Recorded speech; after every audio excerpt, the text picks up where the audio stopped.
NeonicVoid Productions presents.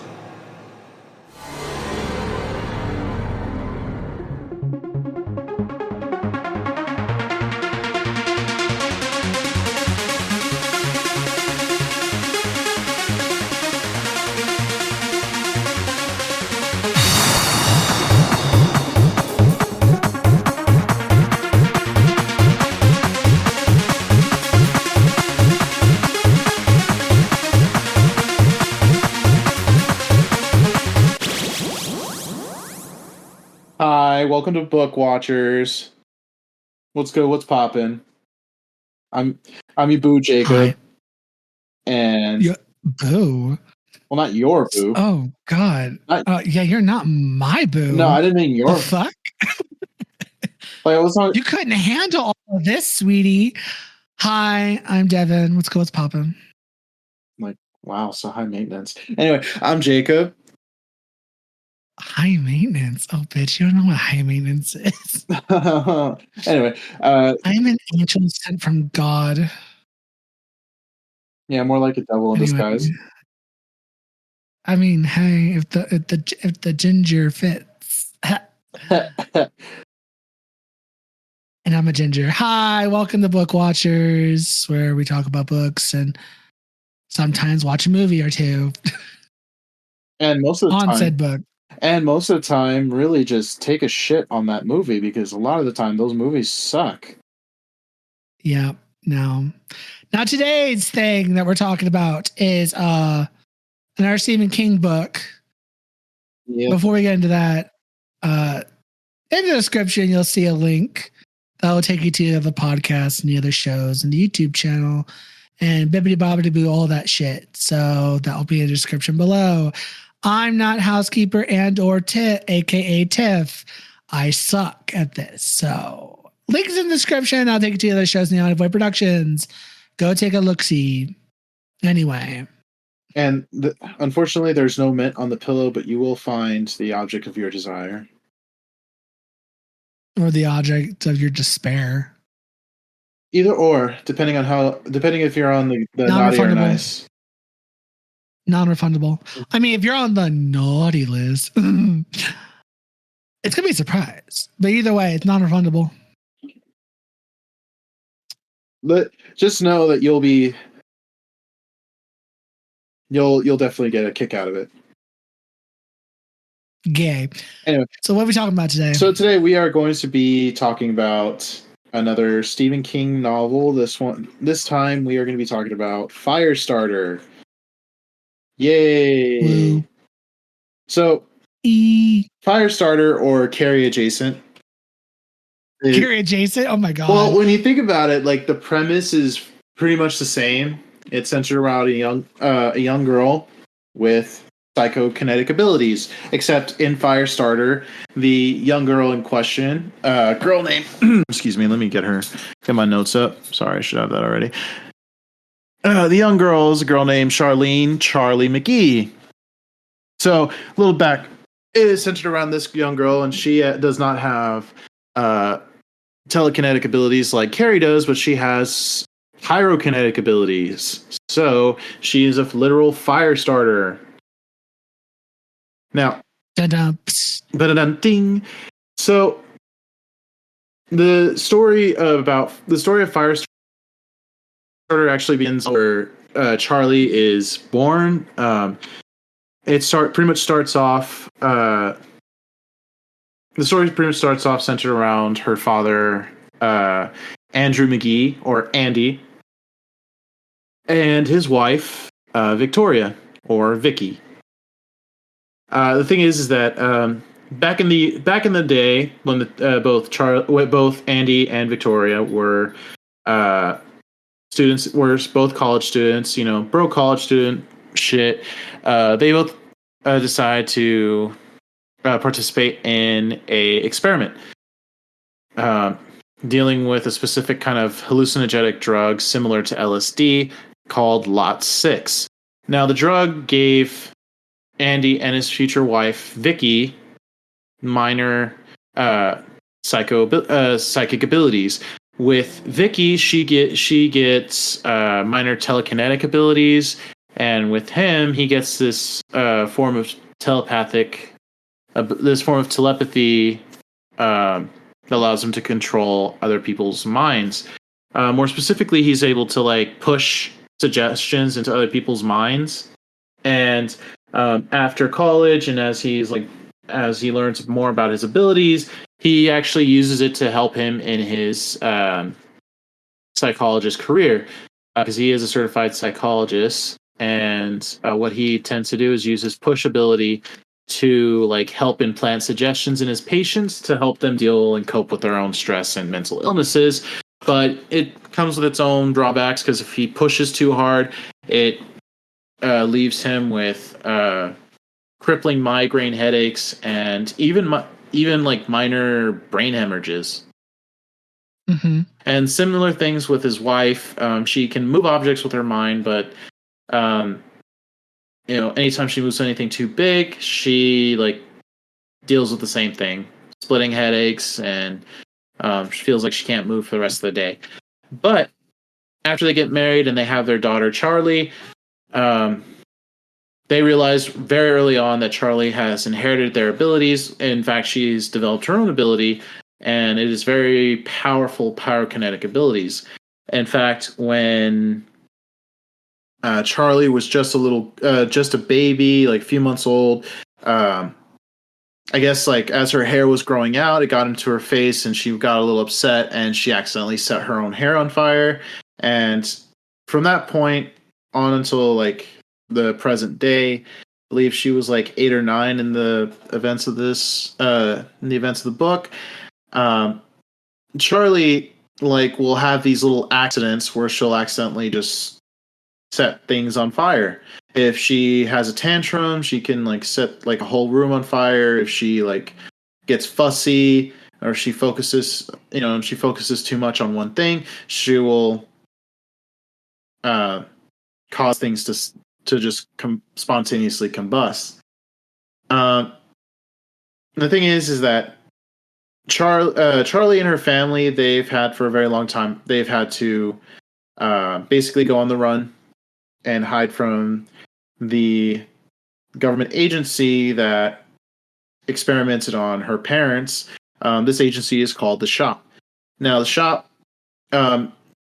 they found out that Andy and Victoria had a child, and that child has basically she's what they were looking for. The reason why they were experimenting on these kids was so that way they can develop somebody with powerful psychokinetic abilities. And since Charlie is exhibiting those abilities in a very major way, they want her for their own experiments and to develop her into, well, it doesn't specifically say in the book why they want her, but considering it's the government weapon, like they want to weaponize her.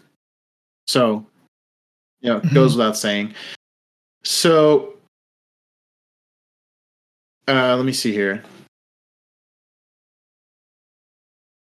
So Charlie and Andy, they end up going on a run because the Shop actually catches up with them. They send this assassin after them. This assassin is he, just for some pretext, he is a Cherokee and Vietnam War veteran. He's a Cherokee Native American and a Vietnam War veteran. His name is John Rainbird. Mm-hmm. They sent Rainbird to track down Charlie and bring her back to the Shop for testing. And also, Rainbird has been given orders to kill her parents because they are not necessary. But when the Shop actually catches up with them, with all three of them, they hadn't sent Rainbird just yet. They managed to track her down to her home in Ohio, their suburban home in Ohio. But when they tried to take Charlie, it kind of went sideways, and they ended up killing her mother. And they do manage to take Charlie while Andy was at work. Andy, having his own psychic abilities, he senses that she's in danger and rushes home to figure out what's going on. That's where he finds his murdered wife and his daughter, and realizes his daughter is kidnapped. He then uses his abilities to track her down, and he eventually catches up to them on a rest stop. And there he uses his push ability to incapacitate the shop agent. He actually the way he does it, he actually blinds one of them, and he leaves the other one comatose. Mm-hmm. So at this point, the two of them flee, and they begin a life of running and hiding, and just basically using fake names and identities. They move several times to avoid discovery, but eventually the shop catches up with them. This is where Rainbird comes in. And let me see here.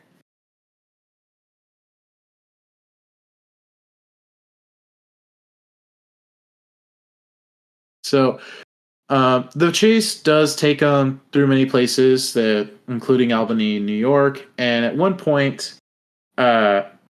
Andy manages to get them plane tickets to fly out of New York to Vermont, where he has a cabin that once belonged to his grandfather. And several times they're nearly caught by the assassin. While they're hiding out at that farm, eventually the shop does catch up with them. And I'm sorry, I'm like losing my train of thought here. Ooh. Sorry. When you've been doing nothing all day, like literally nothing, just mindlessly playing video games, you kind of like it's not good for your brain, because you're just like, what am I doing? Brain fart. Uh-huh. So anyway, when the shop catches up to them at his Andy's family farm, the ensuing chaos triggers Charlie, and she unleashes her pyrokinetic abilities, and she ends up like burning half of the farm down. Unfortunately, both her and her father are taken in by the shop, and they are separated at the shop headquarters in DC. And basically, like, the shop headquarters is disguised as like I believe it's like disguised as a like psychiatric hospital. Mm-hmm. So like rehabilitation place. They end up they are imprisoned there for about 6 months. Just a little like kind of like just take a pause here to talk about Rainbird. Rainbird is pretty unhinged. Even though he was the one who successfully tracked them down and brought them in, he has this weird obsession with Charlie, and he wants to befriend her, but he ultimately wants to kill her because he sees her as like the ultimate, I guess like the ultimate prey, since she has her firepower and everything. And I don't know. I think this is personally, since this book was written and published in 1980, I think this is just like ignorance on Stephen King's part, not really understanding like culture of Native American culture and things like that. Because kind of the way Rainbird is played off is like this paranoid, schizophrenic Native American dude who's obsessed with the hunt and things like that. And yeah, I didn't really like it. Honestly, like it was like Rainbird's obsession was also kind of like borderline pedophilia, but there was nothing sexual about it. So that's where it's just what his character, like why is he so obsessed with with Charlie? She's like, I get she's very powerful, but like, what is his obsession with wanting to kill her? Is it just like something to do with like the fact that he thinks of her as like the ultimate enemy and just wants to kill her? You know, prove that he's stronger in some way. I don't get it, but while both of them are imprisoned in the same headquarters, they are separated for about 6 months. During that time, they keep Andy under like heavy sedation to keep him from using his powers. And because of the sedatives that they're using on him, he does also become pretty addicted to it and basically loses his spirit to fight. and the shop eventually deems him useless and like of no value. However, Charlie, at first, she refuses to she refuses to cooperate with the shop and doesn't demonstrate her power for them. But let me see here. So while she's like resisting them and doesn't want to like use her like full power, because at one point they do convince her like if she doesn't use her powers, like if she doesn't comply with their tests, they'll hurt her dad and they'll kill him. So she starts using her power, but she refuses to like let it out fully because, for one thing, for her it's kind of like it's kind of like bladder control, really. This is the best way to describe it. But since she's a little girl, she like, when you're a little kid, accidents happens. You don't really have full control over your bladder. And sometimes you could either just have like small leaks or, full on like piss yourself or like wet the bed. And in Charlie's case, like since she's still learning to control her firepower, anytime she uses it too much, it'll just eventually just come pouring out of her and she'll just burn everything around her to the ground. So she herself doesn't want to use all that power out all at once. But while they're testing her, and since the shop has like pretty much forgotten about pretty much forgot about Andy. Andy manages to like pull himself out of his addiction, and he uses his own ability to push himself into overcoming his addiction and to like basically start like weaning himself off of the drugs by secretly like not taking the food or medicine that has the sedative in it. And he eventually manages to break out. Rainbird, on the other hand, also is there, and he pretends to be he disguises himself as a janitor and befriends Charlie and is gaining her trust. Andy, he manages to use his push ability on his psychiatrist to gain some really crucial information, and at one point, Andy manages to over push his psychiatrist, which causes him to unalive himself.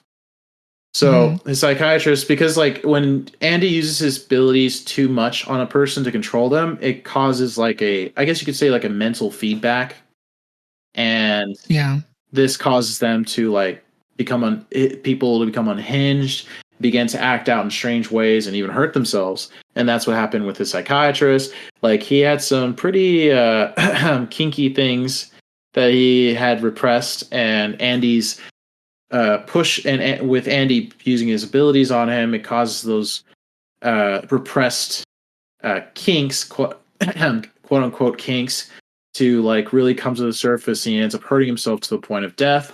And Jesus, Andy is able to because of this, it causes a lot of stir at the shop, and Andy's able to meet and push the director of the facility, and uses him in the facility as well as finally communicate with Charlie. Rainbird unfortunately discovers Andy's plan and decides to use it to his advantage. So even though Andy's plans succeed and he and Charlie are reunited and are about to escape, Rainbird is ready for them, and he's planning to kill them both. Thanks to a distraction provided by the director, who's losing his mind from a side effect of being pushed, Andy gets attacked by Rainbird, but he manages to use his ability on Rainbird one last time, forcing Rainbird to jump from the upper level of the barn that they were hiding in, and he ends up breaking his own leg. But Rainbird ends up shooting Andy in the neck and basically killing him.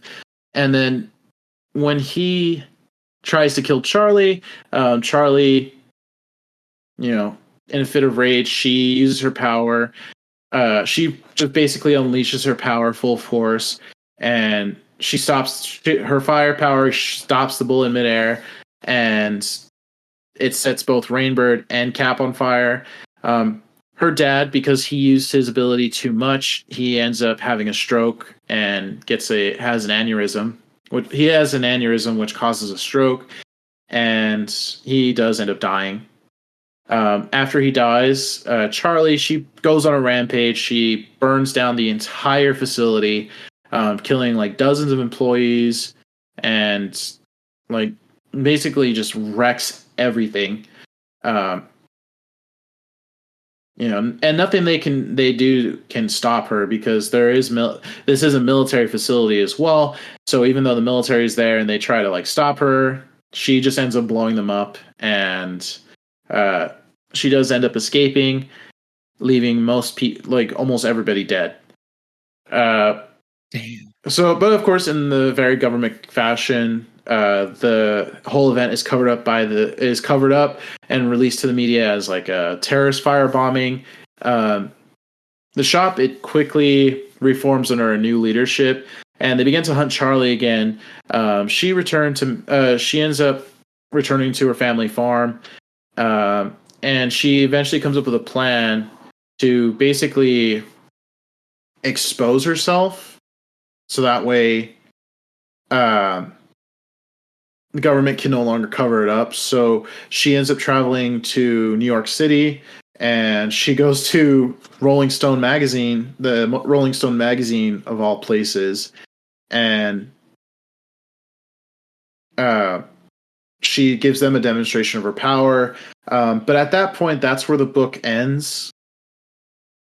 So it's pretty open-ended. So there's no like it's pure Stephen King fashion. A lot of his books end in with very open-ended ending with no real resolution. Like, what happens to Charlie? What does the shop eventually catch up with her? Is the world now aware of what the U.S. government has done? Resulting in a very extraordinary person like Charlie existing. And does this actually expose their other wrongdoing, like the experiments at that college that resulted in her parents getting powers? So that really is up. It pretty much leaves it up to whoever decides to. I guess like Stephen King does this deliberately, because since a lot of his books get published and gets produced into a movie, I guess he leaves it that way, so that way the producers can just come up with their own ending, which they typically do. Yeah, so that is pretty much it for the book. It's a very short book, pretty much like Carrie. It's only about 426 pages long, and I personally liked this one better than Carrie.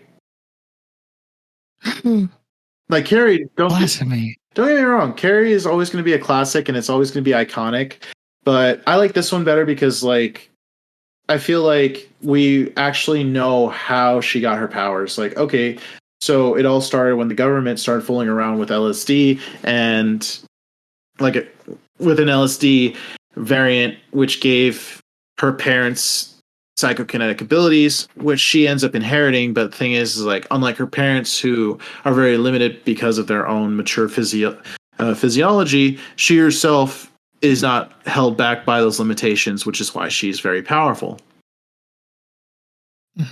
But it's very synonymous with Carrie, because like Carrie, towards the end of the book, she ends up going on a rampage, killing a bunch of people with her powers and all that shit. So but unlike Carrie, which has been adapted into some pretty decent movies, Firestarter's movie adaptations were not all that great. Yeah. The original Firestarter adaptation, let me see here. This was actually the very first movie adaptation of Firestarter was produced in 1984, so about 4 years after the book was published.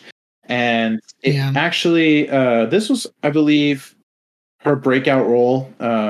Drew Barrymore. Yeah, Drew Barrymore played Charlie. and David Keith played Andy McGee, and yeah, you have this whole ensemble of 80s actors and actresses, but um, I never actually got to watch this original version, just because it's not currently on any streaming services, at least none that I can find. Well, I mean, I don't know. I bet you if I check right now, it'll probably be somewhere. Hold on, let me look. Yeah, right. Firestarter, Like, 1984. mm-hmm. No, it's not anywhere. It's not on any streaming services currently. Right. So I really can't give my opinion on that movie, because since I haven't been able to watch it, like I'm actually planning on just going to a used DVD store and just pick up a cheap copy of it and watch it later. But I have been able to watch the most recent adaptation of Firestarter. It came out last year in 2022, and it does have an decent all-star cast. We have Ryan Kiera Armstrong as our leading lady Charlie, and then of course we have, Daddy. We have Daddy Zac Efron Yeah. actually playing a daddy. Yeah. That came out weird. I'm never doing that again. Anyway, so Zac, I think this is actually the first Zac Efron's first role playing a mature father figure. Because I mean, he's had plenty of other roles where he's played like an older brother type character. Yeah, he did Baywatch, Disaster Artist, The Greatest Showman. Trying to think of anything else that he did that was really. Of course, there's also. Oh, he played also Ted Bundy in the Extremely Wicked, Shockingly Evil and Vile. I didn't know that, but yeah, it's very. And then of course he played, but yeah, he played other roles and shit. He played a lot of different roles. So this role was definitely it's very different from the usual roles he plays, because he's always playing that like playboy, bachelor, like ladies' man, like lady killer kind of guy. Yeah. But this one is like, aside from there was this other movie where he played like an older brother, he played as an older brother and his little brother died and shit, and yeah, it was very sad. Yeah. It was very sad, but like I think like this one was definitely like, it was very different from him, and I honestly liked it. Other than that, it wasn't very faithful to the book. It was definitely, definitely changed some things. Like it started out with the family on the run, and then Rainbird tracks them down, kills the wife, and chases them across the country. Personally, I don't think we actually got that scene where we see Charlie just really go all out like in the book. There was that scene where they escape from the shop's headquarters, and this part was like the part that got me like, oh, this is like so dumb. Was when they had captured both Charlie and Andy, and the shop was trying to force Charlie to surrender to them, and then Andy, in order to like keep them from getting their hands on Charlie, he uses his power on Charlie and compels him and basically just go all out and blow everything up. And I'm just like, oh yeah. No. They took away like. See, in the book he made that sacrifice. He did sacrifice himself for his daughter, and he did use his power to protect her, but he ends up dying not because he compels her to kill him, but because, he overused his powers, which I thought was a lot more heartbreaking, because his power ends up killing him because of this, because he's trying to protect his daughter, right? Yeah. So I personally didn't like that, and like she does end up going on a rampage and killing everything, but like it just seemed like it was very downplayed and didn't really go there like it does in Carrie. Because like I said, the plot of this book is very similar to Carrie, and with Carrie, you had you know, the final rampage, as I call it, and Firestarter had the same thing, but they kind of I feel like they really downplayed it in this movie. I don't know. I think I should watch it again because when I watched it the first time, I'm not gonna lie, I kind of I lost interest in it like halfway through the movie, so I didn't really pay attention to it. Well, it didn't get very good reviews, and no one seems to like it. So yeah, so sorry. I mean, Zac Efron is always a good actor. He's a good actor. I love seeing him in movies. This just wasn't his best movie, and yeah, I really hate it when like a good book is adapted into a shitty movie because like it really like reflects badly on the book too. Because it's like, what was the book so bad they couldn't come up with a good plot? Like it didn't have a good plot for a movie. But then again, you have to remember not every book is going to be movie adaptable. True. Because not everything translates well to the screen. Yeah, exactly.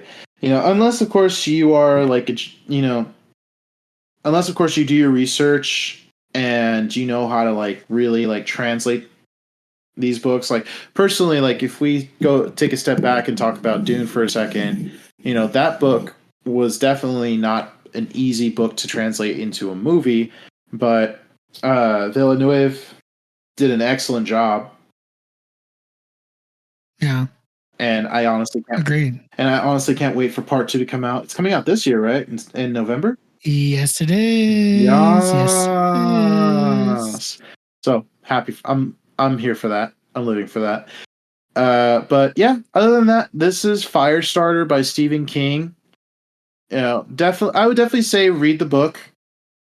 I feel like a lot of people would enjoy it more, enjoy the book more. But of course, if you've read Carrie first and then read this, as I'm pretty sure most Stephen King fans have, you'll see, as I've seen, that it's very similar to Carrie. Well, don't both of them technically? I know Carrie has The Shining for sure, but doesn't Charlie? Supposedly, theory has it that Carrie has The Shine. Yeah, Carrie has The Shine. Yeah, Yeah. That's an ongoing theory. Well, see, so but isn't Charlie part of that theory as well? As that she also has The Shine? So that is that's a very like gray area, because since Charlie's power, like the thing about The Shine is that there's no real origin for it. It's just something that you were born with. True. So like, no one really knows where David got his shine from, or his niece got it from. I mean, they all think that the common denominator is their dad, but their dad never exhibited those powers before. No, with the thing with Charlie is that her powers are the result of like, scientific experimentation. So I can't really say it does factor into that. I mean, maybe it could actually be The Shine, and that drug just merely like enhance those powers.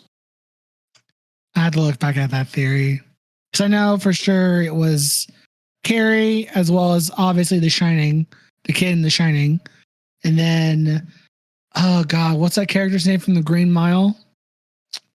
Yeah, the one who can heal. Yeah, supposedly he has The Shine as well. Yeah, there's a whole there's a lot of theories surrounding all that. Pretty sure with Charlie, I just don't think it's the actual shine. If it is, then okay. But I don't know. I had to look back at the theory again. Yeah.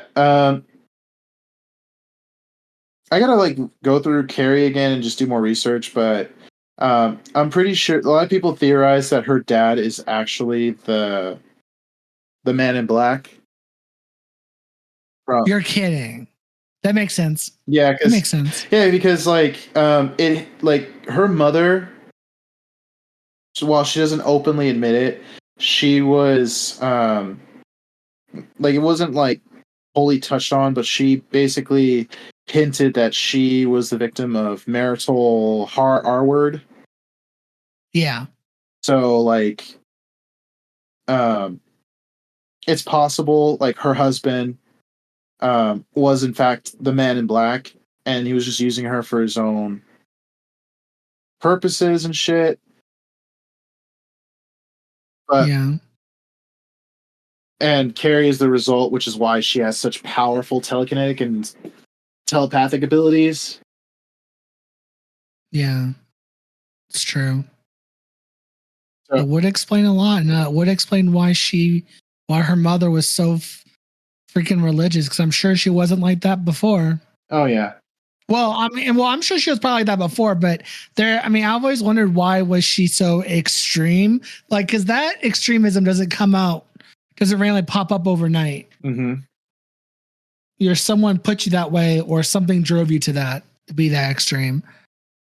Yeah, So that's interesting. Yeah, it could definitely like such extremism when it comes to like her religion is definitely, I could definitely see that as something like as some form of like trauma response. Yeah. Because like when you experience like extreme trauma, it really fucks you up in the head, and when that happens, it does like negatively affect your behavior, your beliefs, and things like that. Like some like that's why let's look at not to dish our service member, our men and women who serve in the military, but it's a very like common fact. It's a very like easy subject to touch on because like you see that a lot in servicemen and women, especially when they have been deployed to like overseas and they've seen combat. So like when they're out there, they're in the shit. They see a lot of really bad things. They see people dying in the streets. They themselves may or may not have to take a life, or they themselves may have survived very like life-threatening situations. And when you experience that like such extreme levels of trauma, it does severely affect your mentality and your behavior. That's why like there are several people I know personally who have very like negative behavior because of their experiences and their own experiences out there. Now, again, I'm not taking a shit. I'm not talking shit about men, our brothers and sisters in the military. All right, I love you guys to death. All right, it's just that this is just a harsh reality that a lot of you have to face that we do see every day. Period. So, but yeah. Other than that, that was Firestarter. Now, I know Tiff is going to be joining us. They're going to be joining us in our next episode. We're going to be taking a step back from Stephen King just for a short period of time because Tiff has been wanting to join us and talk about another book series. So we're going to be diving into the world of D&D inspired stories, mainly the Legend of Drizzt. Yeah. So next week, Tiff will be here with us.